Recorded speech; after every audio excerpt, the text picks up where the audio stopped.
Alipoota y'akakiiko ka Paalamenti ak'ekiseera kabadde kanoonyereza ku ngeri ettaka lino gye liziitwalibwamu. Enokoddeyo Minisita omubeezi w'amayumba Minisita Namuganza nti aliko ebiragiro bye yawa akakiiko k'eggwanga ak'eby'ettaka aka Uganda Land Commission okugabira abantu ne kampuni ezisaliza ettaka ng'agamba nti yeesigama ku biragiro by'omukulembeze w'eggwanga. Akakiiko kano akabadde kanoonyereza bye kaalema okulabako. Akakiiko kakirambise nti Minisita Namuganza yalagira nti ettaka liweebwa New Daman, Seven Hills ne Princeton Children's Medical Center, wabula ng'ebiragiro ebigambibwa nti omukulembeze w'eggwanga bye yawa ettaka lino okugabwa tebiriiyo, tebyali mu buwandiike. Kati akakiiko kano mu alipoota yaako kaagala minisita avunaanibwe ng'omuntu olw'okwesoobya woofiisi ye, ng'alipoota eno esomeddwa omubaka wa Kazo Daniel Kimosho.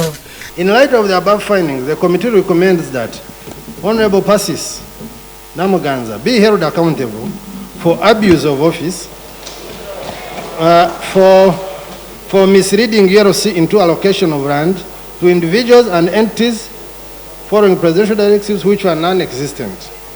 Ajjukira nti mwaka gwa 2011 gavumenti yasengula abantu abasoba 1,700 abaali bawangalira ku ttaka lino n'ekigendererwa eky'okuzimba ekibuga eky'omulembe n'amayumba ag'ebbeeyi ensaamusaamu eri abantu abo abaali babeerawo. Kyokalagidde baliyirwa obukadde 17 buli omu. Akakiiko kano mu alipoota yaako kakizudde nti kampuni ezaweebwa ettaka lino okuli Internal Medicine of Virginia, Funeral Ministries, Arab Oil Supplies and Exploration, Mansa Links Uganda Limited tezaalina busobozi yadde okukola omulimu gwe lyasalira ettaka okutuukiza ekigendererwa ekituufu ekyali eky'ettaka lino.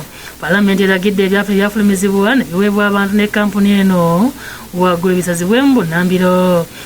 That the actions of gy'ettaka in allocating and issuing of certificates of title was in contravention of the set criteria. Kampuni zino akakiiko kazudde nti zaaweebwa ebyapa ku ttaka lino mu bukyamu.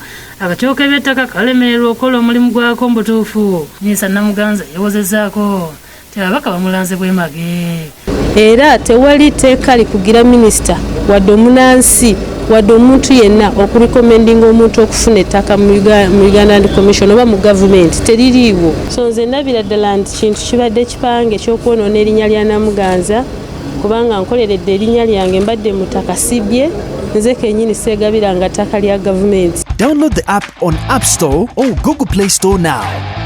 Vision Digital Experience, the future of media.